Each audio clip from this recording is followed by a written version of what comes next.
Hello there, and welcome. Tonight we're going to lie back together in the dark and the quiet and let our minds wander out across the surface of the only planet we have ever called home. We will not be racing anywhere tonight. We will not be solving anything, building anything, or proving anything. We're simply going to remember, slowly and gently, what an extraordinary thing it is to live on a world like this one. A world of slow-moving stone, of patient water, of air that has been breathed by every living thing that ever was. The earth beneath you right now, holding up your bed, your house, your whole small life, is older than almost anything you can imagine, and it has been quietly doing its work for longer than there have been eyes to notice it. There is a kind of comfort in geological time that nothing else quite offers. Your worries today, the ones that kept circling as you tried to fall asleep, are real and they matter to you, and that is all right. But tonight, just for a little while, we are going to set them down next to the bed, the way you might set down a heavy bag after a long walk, and we're going to think instead about mountains that have nowhere to be, rivers that have all the time in the world, and an ocean that has been rocking gently back and forth since long before there was anyone to watch it. If you enjoy these gentle journeys, I invite you to like, subscribe, or share a thought below. It helps others find their way here too, one sleepy soul at a time. Before we begin, let your shoulders soften. You may not have noticed how high you are holding them. Let them drop just a little into the mattress beneath you. Let your jaw unclench. Let your hands, wherever they're resting, go soft and heavy. There is nothing to hold on to right now. Let your breathing slow, not by forcing it, but simply by paying it a little quiet attention, the way you might watch a candle flame settle after a door is closed. The earth has been turning steadily beneath you your whole life, and it will keep turning long after you have drifted off. You do not need to keep watch over anything tonight. Let's begin. The ground beneath your feet is moving very slowly all the time. This is one of those facts that sounds at first like it should be alarming, and yet there is nothing here to fear. The great plates of the Earth's crust, vast slabs of rock that carry whole continents and ocean basins on their backs, drift across the planet's surface at a pace of roughly 2 to 4 inches a year, about the speed at which your fingernails grow. North America and Europe are pulling apart from each other at almost exactly this rate, widening the Atlantic Ocean by a small, unhurried amount every single year. Nothing about this motion is sudden. It is closer to the pace of a held breath, released over centuries, than anything we would call fast. And yet, given enough time, this slow drifting is responsible for everything. The shape of the continents, the height of the mountains, the very existence of the ocean basins that hold most of the water on this planet. It is worth pausing here for a moment to consider that the ground you are lying above in whatever room you're in tonight is itself a kind of very slow traveller, carrying you along on a journey measured not in miles per hour but in inches per century. Mountains are not permanent. They're simply very patient. When you picture a mountain range, it is easy to imagine something eternal and unchanging, a fixed backdrop to human history. But mountains are born, and mountains are worn away in a process so slow that an entire human civilization can rise and fall without the mountains seeming to move at all. The Appalachian Mountains, the gentle rounded range that runs down the eastern side of North America, were once every bit as tall and jagged as the Himalayas are today, perhaps taller. That was several 100 million years ago. Since then, rain and wind and the simple passage of time have worn them down, grain by grain, into the soft forested hills that exist today. There is something quietly moving in this. The most dramatic, towering landscapes we know are not endpoints, but middle chapters. Given enough patience, even stone surrenders, slowly to gentleness. If your eyes are growing heavy now, that is perfectly fine. Let them close. The story will carry on around you, the way it always has, whether or not anyone happens to be watching. Rivers remember the path they have always taken, even when we cannot see why. A river's course looks, from above, almost decisive, a clean, curving line moving toward the sea. But that shape is really the slow accumulation of countless small decisions made by water finding the path of least resistance over and over for thousands or millions of years. Where the ground was just slightly softer, the river deepened its bed there. Where a long-vanished hill once stood, the river still bends around the space it used to occupy, long after the hill itself has eroded flat. Geologists sometimes describe this as a kind of memory written into the landscape. The river still moves as though something is there because something used to be. There is a tenderness to this idea that water can carry forward the shape of something that no longer exists, simply because that is the way it has always gone. The ocean floor is not flat. It holds mountain ranges longer than any on land. Beneath the surface of the sea, hidden from every eye but the most determined research vessels, runs a chain of underwater mountains called the Mid-Ocean Ridge System, stretching more than 40,000 miles around the planet. Longer than any mountain range on the continents. Longer, in fact, than the distance around the entire Earth at the equator. This is where new ocean floor is quietly being born, where molten rock rises gently from deep within the planet and hardens into fresh stone, pushing the older seafloor slowly outward on either side, like a conveyor belt moving at the pace of a fingernail. Almost no one will ever see this place with their own eyes. It exists in near total darkness, under crushing pressure, and yet it is one of the most active and important geological features on the entire planet. There is something comforting in knowing that some of the most significant processes shaping our world are happening quietly, without an audience, simply because that is what they do. Caves are made by water that is, in a sense, very gently dissolving stone.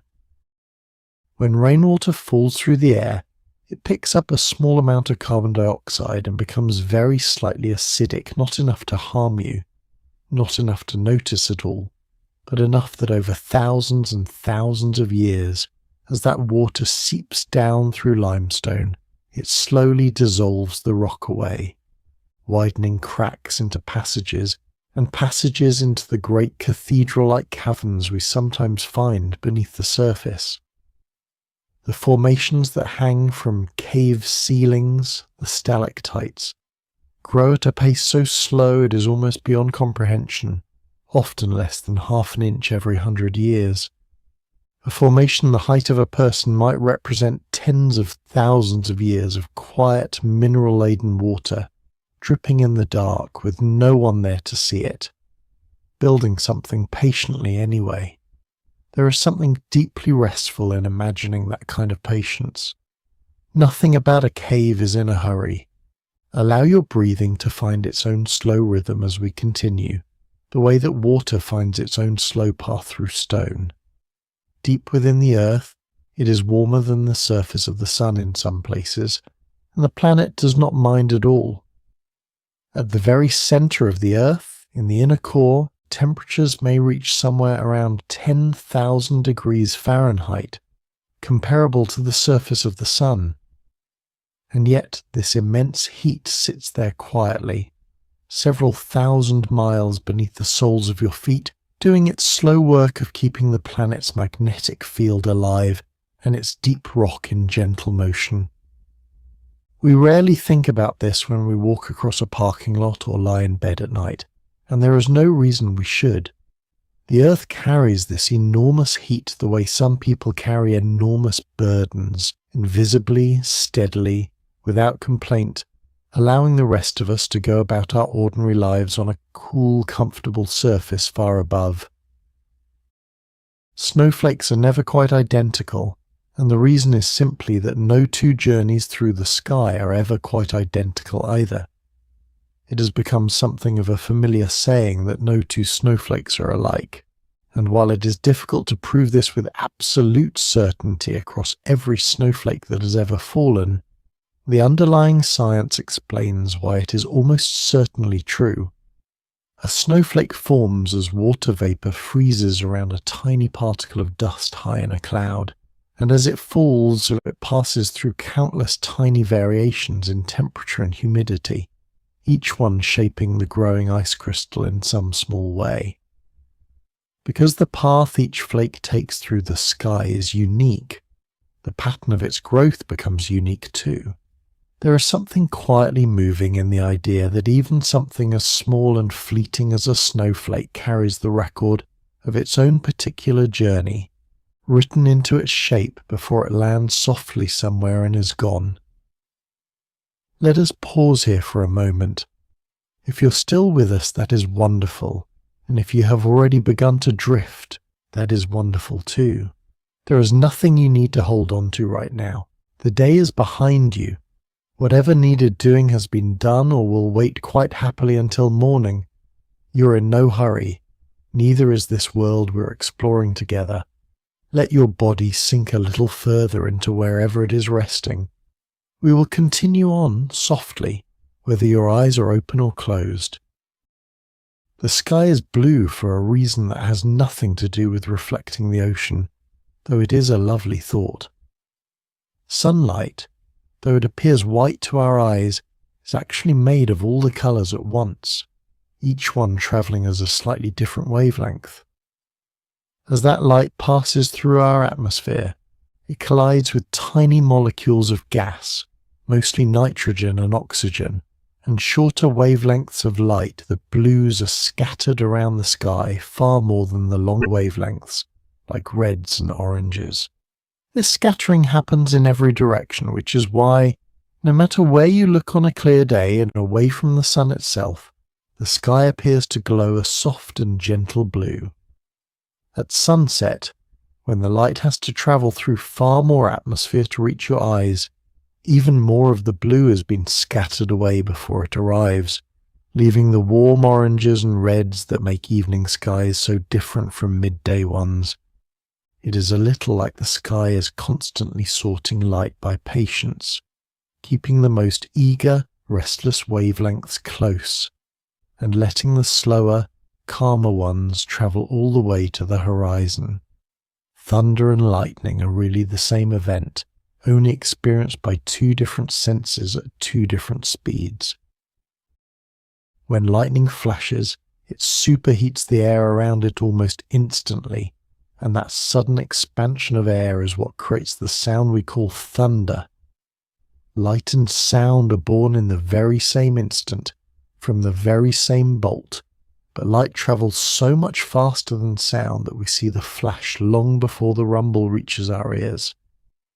This is why counting the seconds between a flash and its thunder can tell you, roughly, how many miles away the storm still is. About 1 mile for every 5 seconds. There is something almost tender in this fact, that a single event can reach us in 2 separate waves, arriving gently apart from each other, giving us a little extra time to notice and to wonder, before the fuller truth of it arrives.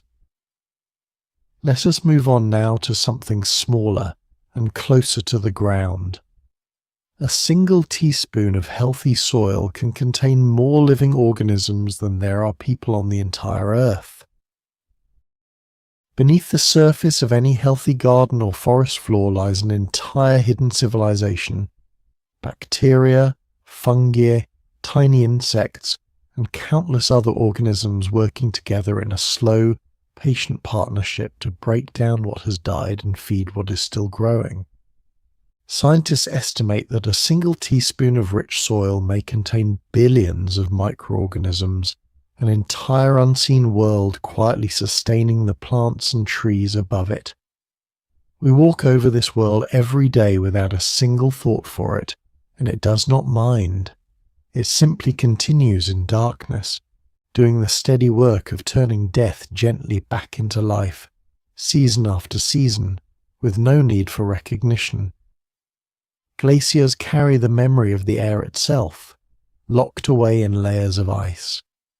As snow falls onto a glacier year after year, it compresses into ice, and tiny bubbles of the atmosphere from that exact moment in history become trapped inside, sealed away and preserved.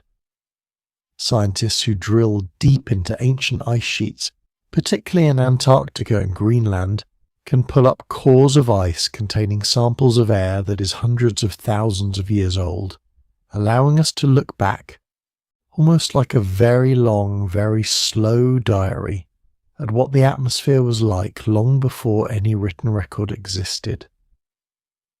There is something quietly remarkable about this, that something as simple and fleeting as a snowfall, settling gently one winter long ago, could end up preserving a small breath of ancient sky for scientists to find, undisturbed all this time later. There is nothing you need to figure out tonight. Let your thoughts move the way clouds move, drifting without any particular destination, in no hurry to arrive anywhere at all. Deserts are not always hot, and some of the driest places on Earth are also some of the coldest. When we picture a desert, we often imagine sand dunes and relentless sun, but the scientific definition of a desert has nothing to do with temperature at all. It is simply a place that receives very little precipitation.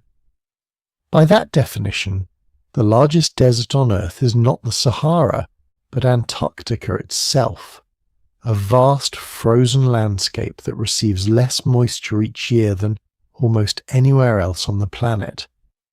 It is a place of profound stillness, where snow that fell thousands of years ago still sits largely undisturbed, and where the wind, rather than rain, is the dominant sculptor of the land. There is a kind of poetry in this that the driest place on Earth is also one of the coldest and one of the quietest, holding its silence the way a held breath holds itself, patiently for ages at a time. Coral reefs are built slowly by tiny creatures working together without ever knowing what they are building. A coral reef may look, from above, like a single vast structure, but it is actually made up of countless tiny animals called polyps, each one no larger than a grain of rice, each one slowly secreting a small amount of calcium carbonate to build itself a hard, protective home. Over generations, these tiny individual homes fuse together into vast living structures that can be seen from space.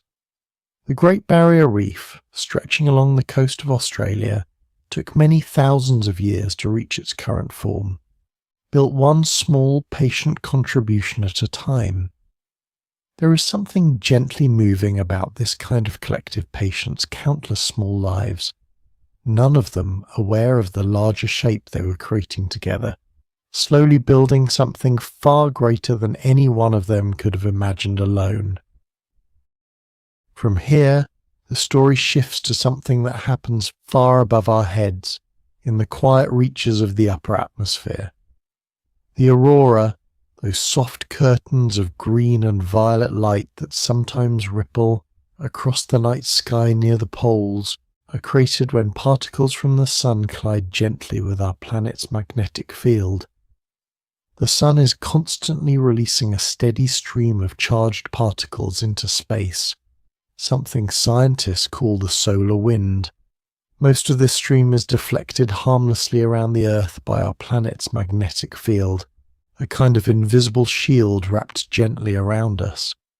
But near the poles, where that magnetic field dips down toward the surface, some of these particles are funneled into the upper atmosphere, where they collide with oxygen and nitrogen and cause them to glow soft greens from oxygen, gentle reds and purples from nitrogen, painted slowly across the dark sky.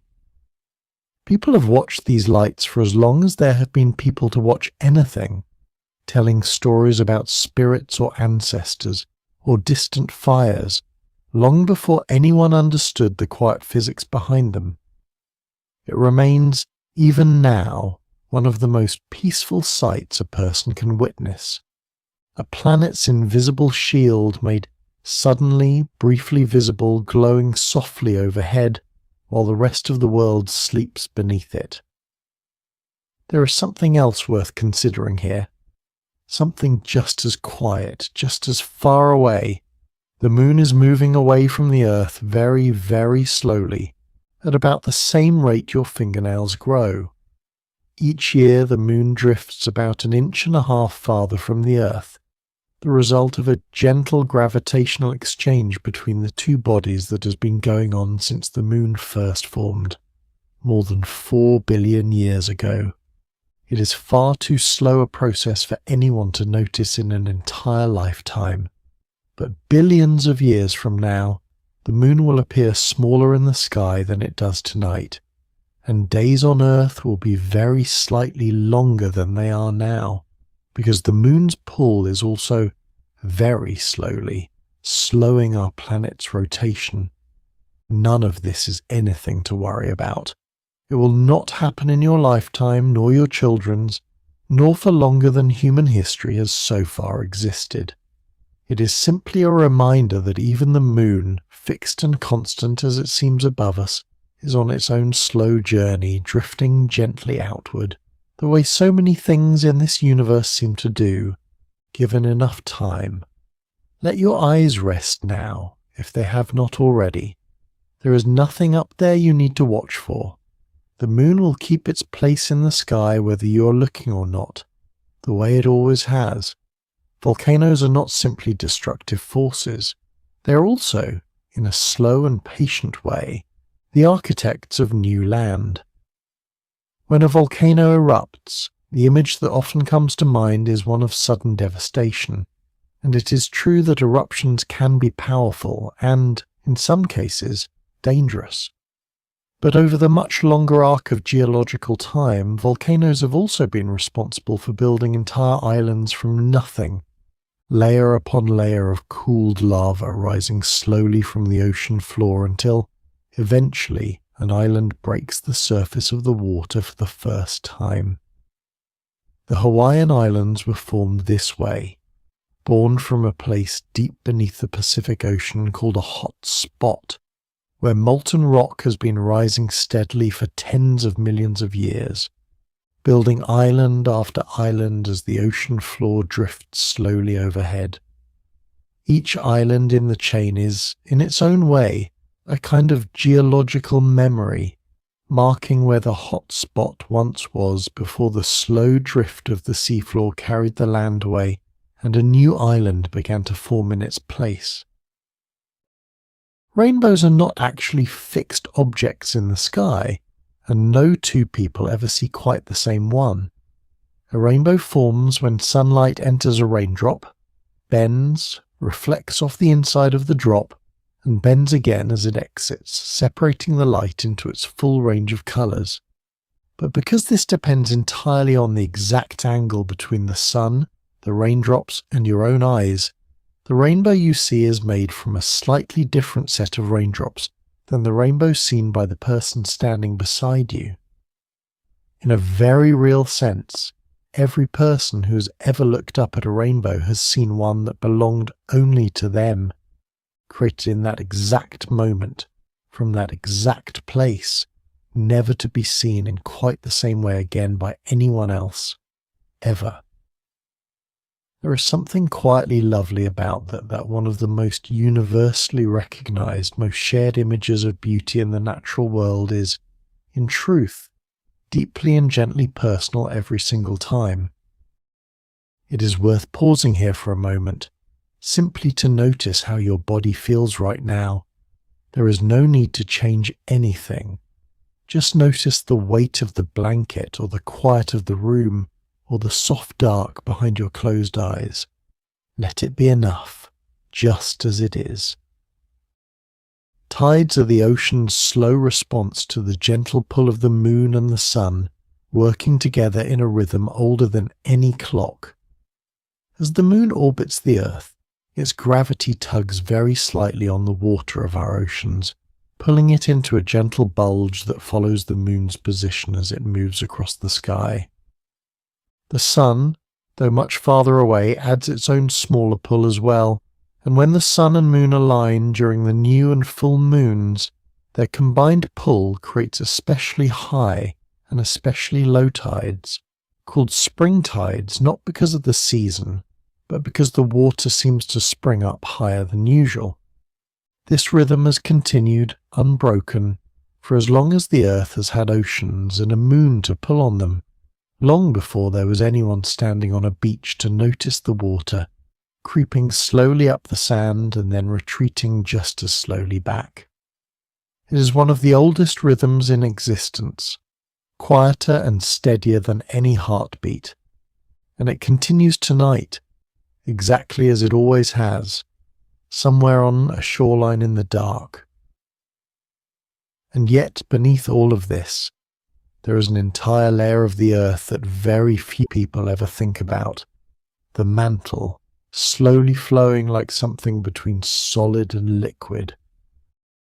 The mantle makes up the largest portion of our planet by volume, a thick layer of rock sitting between the crust we stand on and the core far below.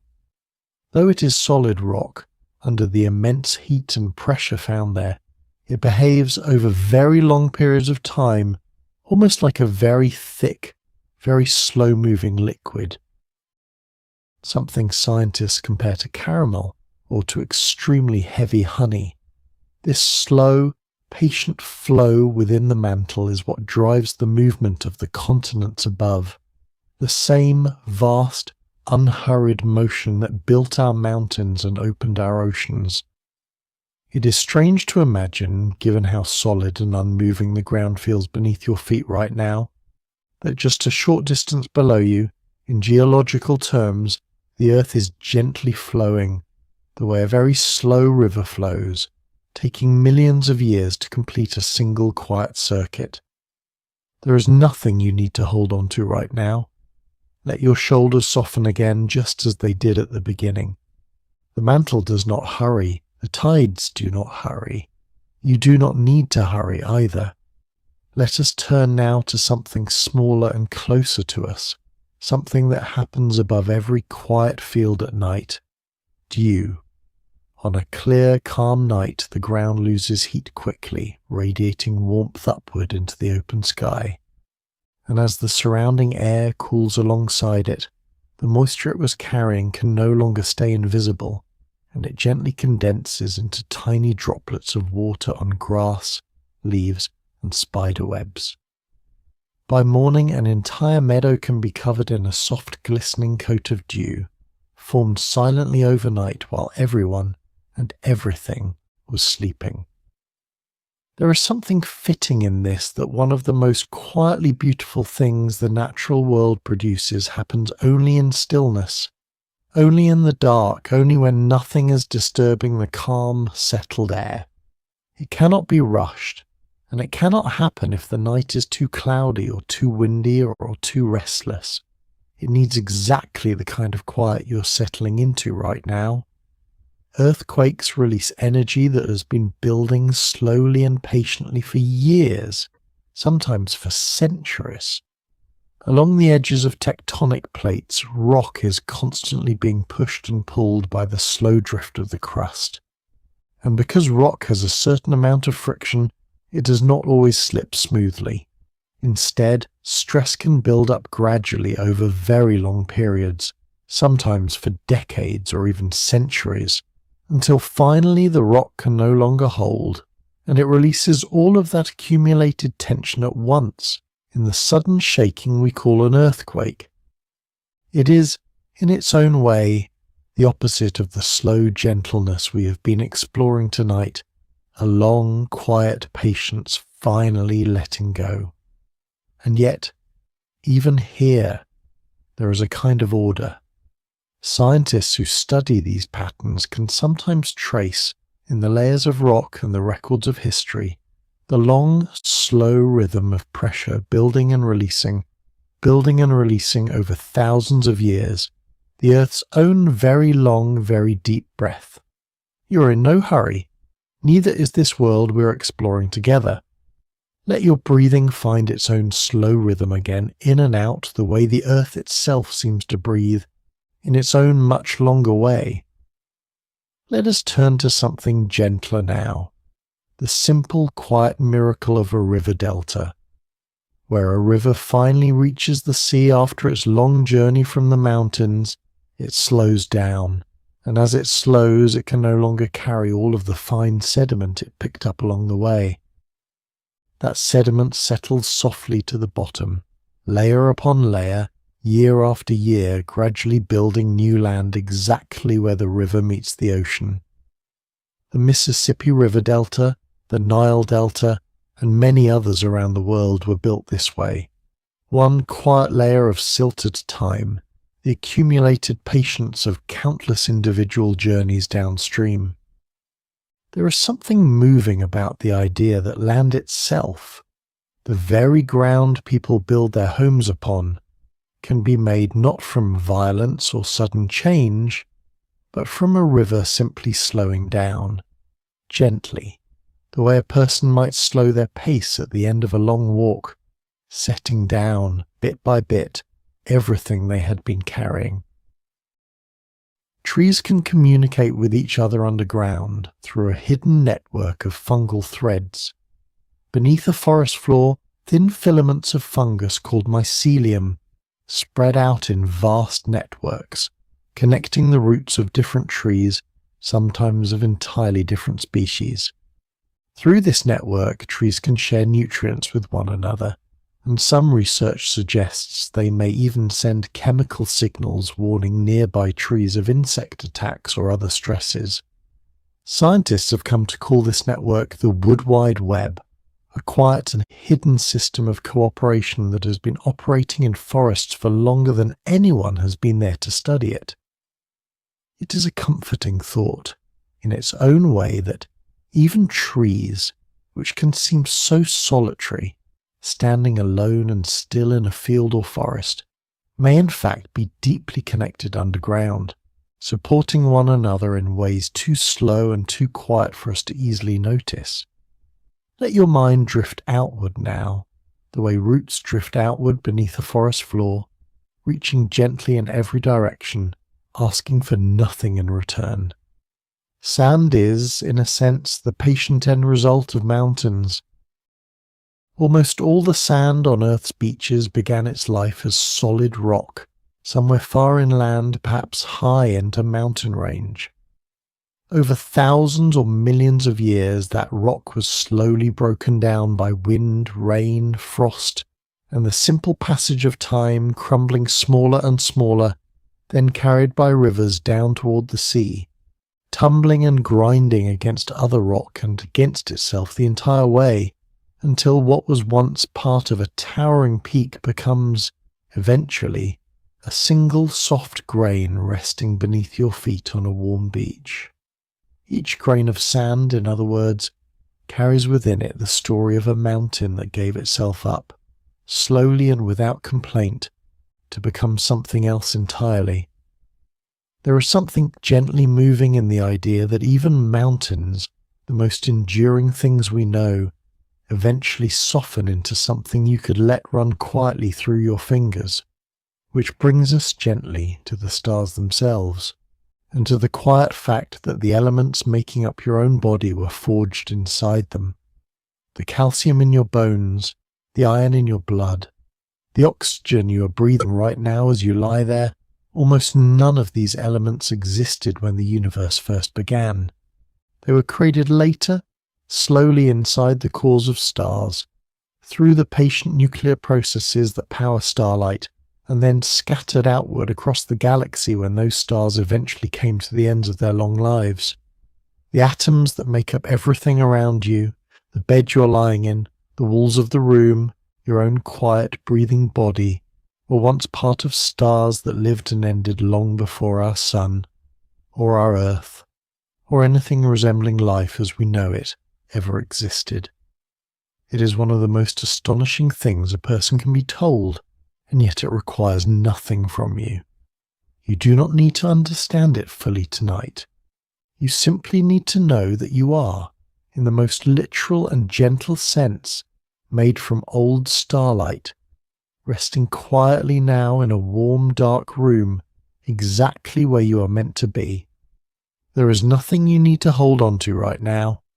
If your eyes are growing heavy, that is perfectly fine. Let them close. The story will carry on around you, the way starlight keeps travelling long after the star that made it has gone quiet. Let us return now, softly, to the surface of our own planet and to the patient ongoing work of erosion. The Grand Canyon was not carved in a single dramatic event, but through millions of years of the Colorado River patiently wearing away layer after layer of rock. Each layer exposed along the canyon's walls represents a different chapter of the Earth's long history, deposited slowly over millions of years as ancient seas rose and fell, as sand dunes shifted, as entire landscapes came and went above what would eventually become this canyon. The river did not cut through all of this quickly or violently. It simply kept flowing year after year, carrying away small amounts of sediment, never in any particular hurry to finish its work, and is in fact still carving even now, this very night, just as slowly and steadily as it always has. Standing at the rim of the canyon, a person is really looking at an enormous open record of patience itself, written into solid stone by nothing more dramatic than water that simply kept moving forward. Frost forms its delicate branching patterns because ice always grows along the same fundamental shape, no matter how different each pattern appears. When water freezes onto a cold window or a blade of grass, the molecules naturally arrange themselves into a hexagonal structure, six-sided and symmetrical, because of the particular angle at which water molecules bond to one another. From this single simple rule, an almost infinite variety of intricate, branching frost patterns can form, shaped by small local differences in temperature, humidity, and the surface the ice is growing upon. It is a little like the way a single quiet principle, followed patiently and without exception, can give rise to extraordinary and unexpected beauty, each result unique, and yet each one obeying, underneath it all, exactly the same gentle rule. There is something else worth considering here, something high above the clouds. The atmosphere that allows us to breathe, that carries our weather, that paints our sunsets, is extraordinarily thin compared to the size of the planet it surrounds. If you imagine the Earth as the size of an apple, the layer of breathable atmosphere surrounding it would be thinner than the apple's own skin. Nearly all of the air that sustains every living thing on this planet exists within just a few miles of the surface, a remarkably delicate envelope wrapped gently around an enormous sphere of rock. And yet, within that thin layer, weather systems spin, clouds gather and release their rain, birds rise on currents of warm air, and every breath any living creature has ever taken has passed through it. There is something quietly humbling in this, that something so vast in its effects, so essential to absolutely everything, is, in physical terms, almost impossibly thin and fragile, a gentle skin holding in everything we need. Allow your breathing to find its own slow rhythm as we continue, the way the atmosphere itself moves in long, slow currents above us, circling the planet patiently, season after season. Let us turn now to something gentler still, the quiet, unhurried process by which limestone caves grow their own soft mineral gardens. We touched earlier on how caves form, dissolved slowly from solid rock by faintly acidic water, But within those caves, something equally patient happens in reverse. As mineral-rich water drips from the ceiling, tiny amounts of calcium carbonate are left behind each time a drop falls, building, drop by drop, year by year, century by century, the long-hanging formations called stalactites, and the answering formations rising up to meet them from the cave floor below called stalagmites. In some of the oldest caves on Earth, these formations have been growing uninterrupted for hundreds of thousands of years, entirely in darkness, entirely without witnesses, simply because that is what patient mineral water does, given enough time and enough quiet. The deepest parts of the ocean are home to creatures that have never once seen sunlight and have built entire lives in total darkness instead. Far below where any light from the surface can reach, in a region of the ocean called the Midnight Zone, an entire ecosystem exists in permanent darkness, sustained not by sunlight, as nearly all life on the surface is, but by chemical energy rising from deep cracks in the ocean floor, or by the slow, gentle snowfall of organic material drifting down from the waters above. Many of the creatures that live here have developed their own soft, bioluminescent light, glowing gently in the dark to attract mates or lure prey, tiny constellations of living light scattered across an otherwise lightless world.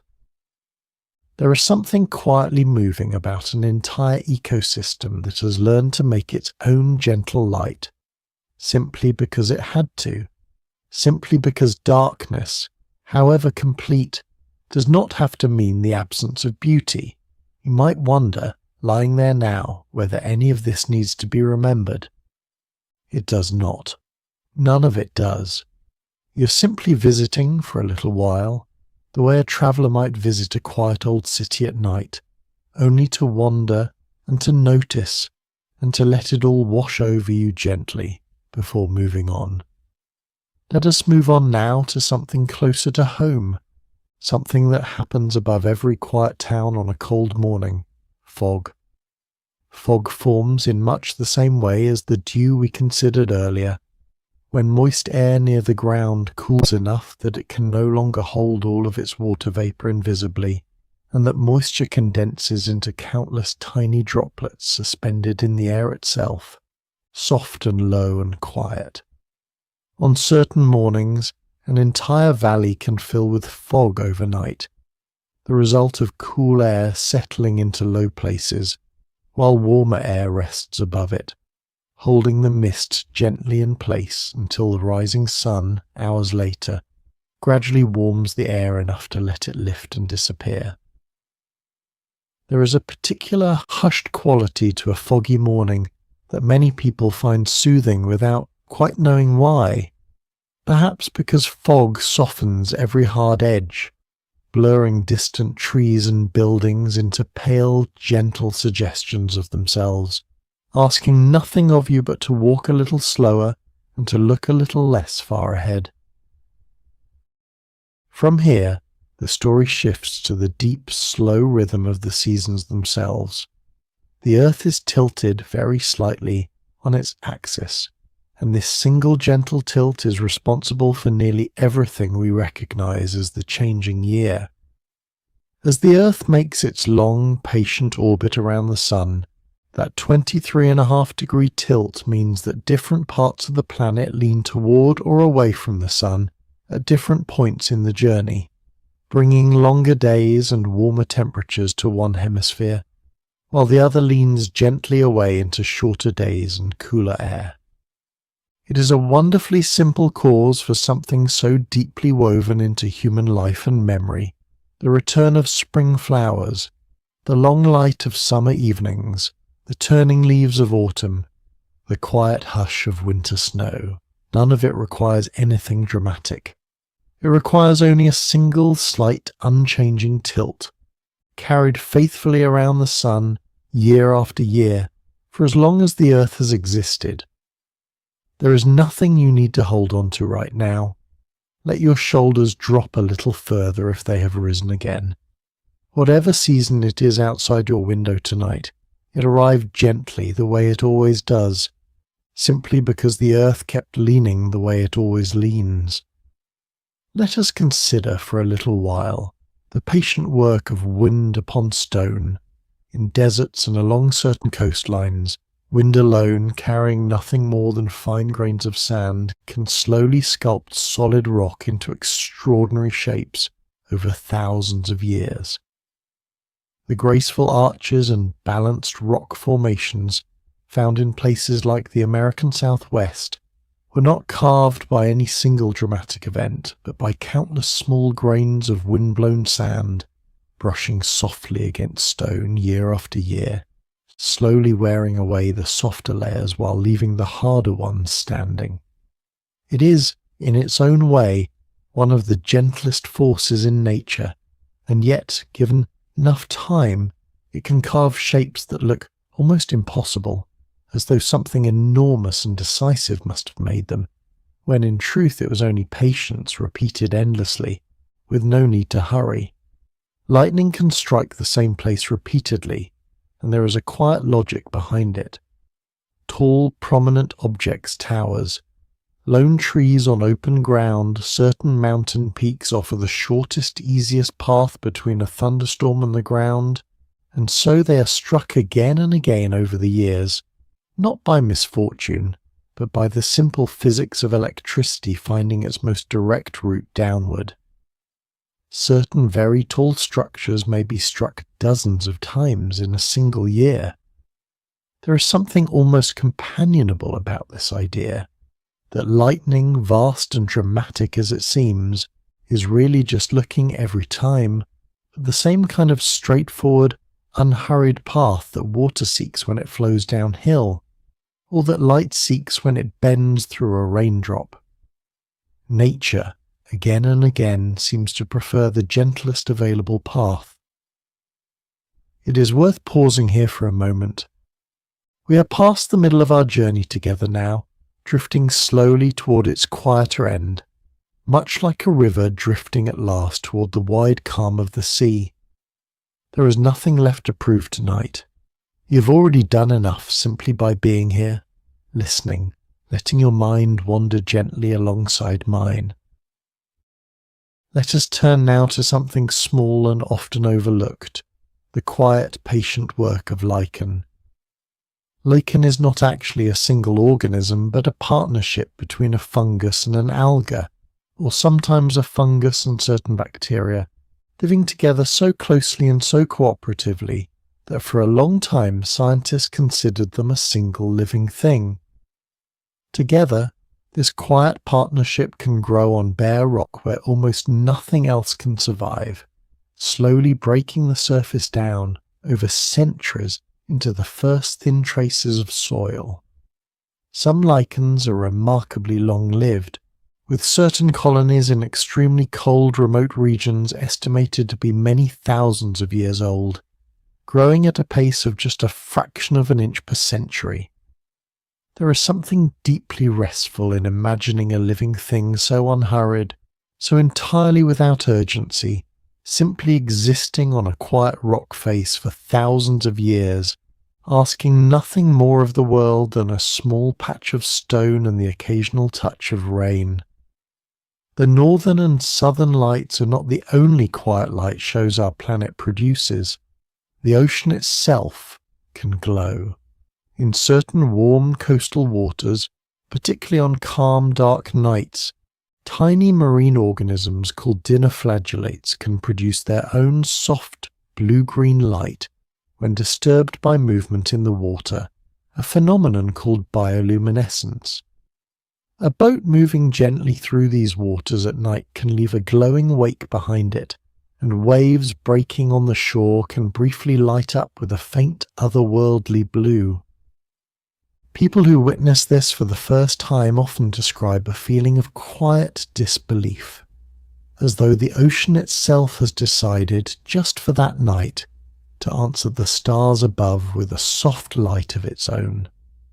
It is one of the gentlest reminders that even the vast dark ocean is not empty, but quietly, patiently alive.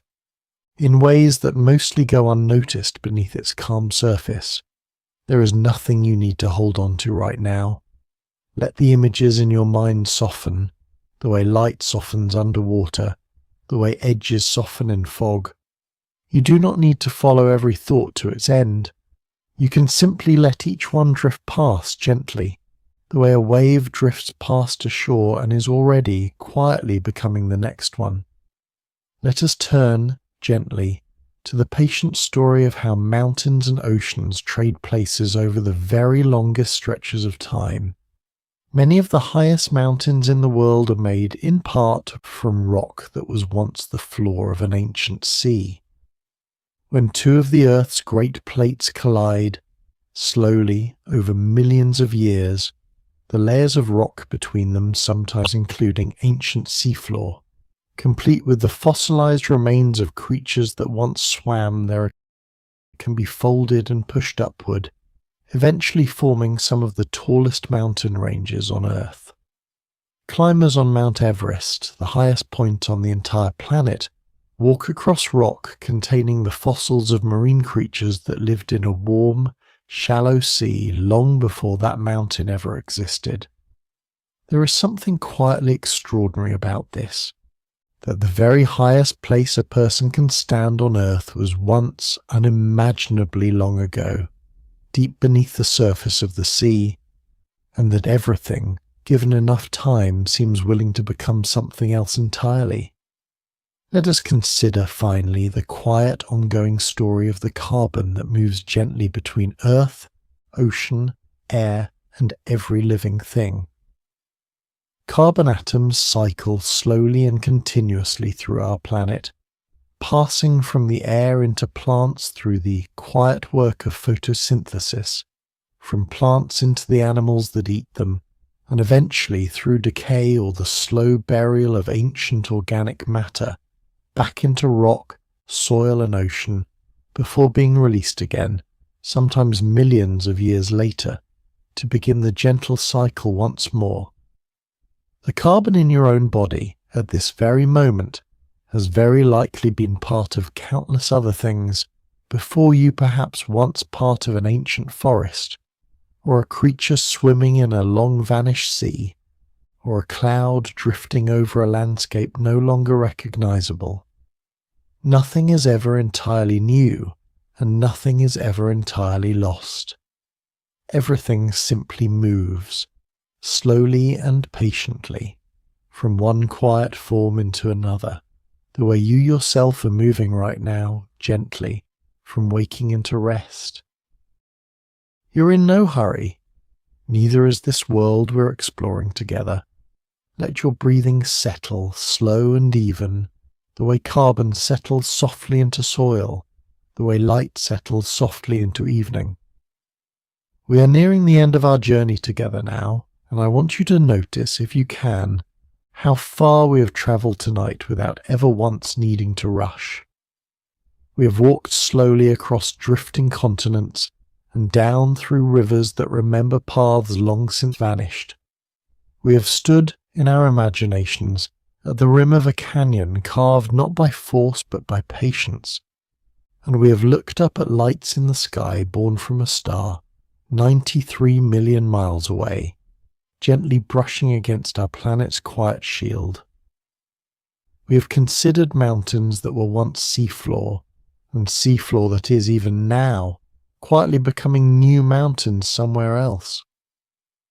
We have remembered that the atoms in our own bodies were forged inside stars that lived and ended long before any of this began, and that we are, each of us, walking, breathing collections of old, patient starlight, resting tonight in a warm and quiet room. None of this needs to be remembered in detail. None of it is a test. It was only ever meant to be a place for your mind to rest, gently, on something larger and slower than the worries of any single day. The Earth has been doing this work quietly and without complaint for more than 4.5 billion years, and it will keep doing it long after tonight, long after tomorrow, patiently the way it always has. If you enjoyed travelling here tonight, I would be glad if you would like or subscribe so that more tired minds might find their way to this same quiet place. But that too can wait. Nothing here is urgent. Let the images we have shared together begin to soften now, the way fog softens a distant tree line, the way evening softens the sharp edges of the day. Let your thoughts loosen their grip, one by one, the way a hand might slowly, gently, let go of something it has been holding for a very long time. There is nowhere else you need to be. There is nothing else you need to do. The mountains will still be there tomorrow, settling as they always do by the width of a single grain of sand. The tides will keep their quiet rhythm without you. The stars will keep burning unseen behind the morning that is still many hours away. Let your breathing grow slow and even and easy. Let your whole body grow heavy and warm, sinking gently into rest, the way sediment settles softly at the bottom of a still, slow river. You have nowhere to be and nothing to hold on to, and all the time in the world. Sleep well and good night.